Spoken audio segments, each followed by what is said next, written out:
咗裏邊嘅情況，講俾我用咗而家啲冰有80%因為呢啲大家花風地吹，講佢啲冰咧就會塞住啲風，導致有啲風咧冇辦法往下咁吹，所以你哋啲雪櫃點解上凍下唔凍或者下凍上唔凍？其實嗰個問題就係因為呢啲冰塞住咗。好經常有客戶打電話俾我都話佢哋掹咗電，咁跟住24小時再插翻電就可以解決到呢個問題㗎啦。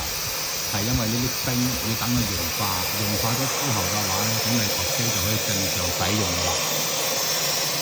咁當然啦，亦都有啲客戶話揾我哋整嘢，成日都話冇時間，都話點講好咧？有錢俾我賺，話我都唔賺。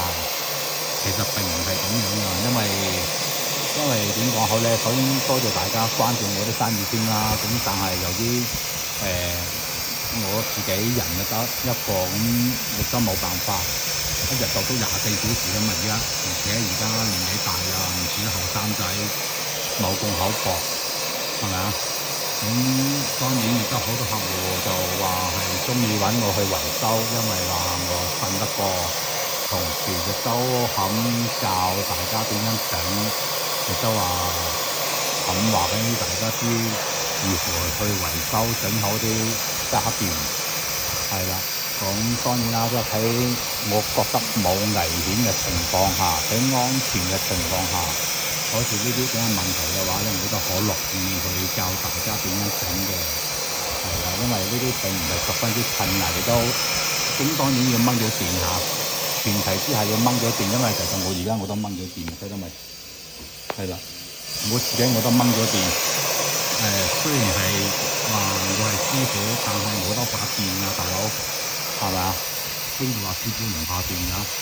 所以大家記得，就算自己去處理、去溶雪，亦都要安全至上。千祈唔好攞條命仔去搏。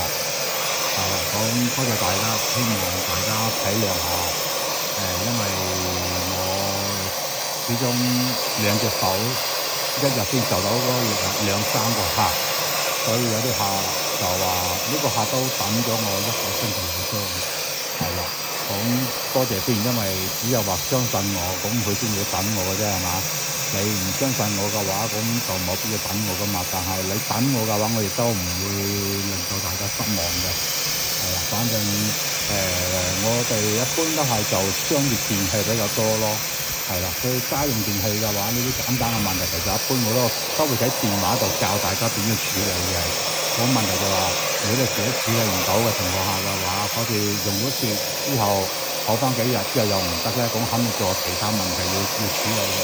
咁就需要經過我哋專業嘅測量去判斷或者邊個地方唔得。而家用晒啲雪啦，咁呢啲問題就基本上解決啦。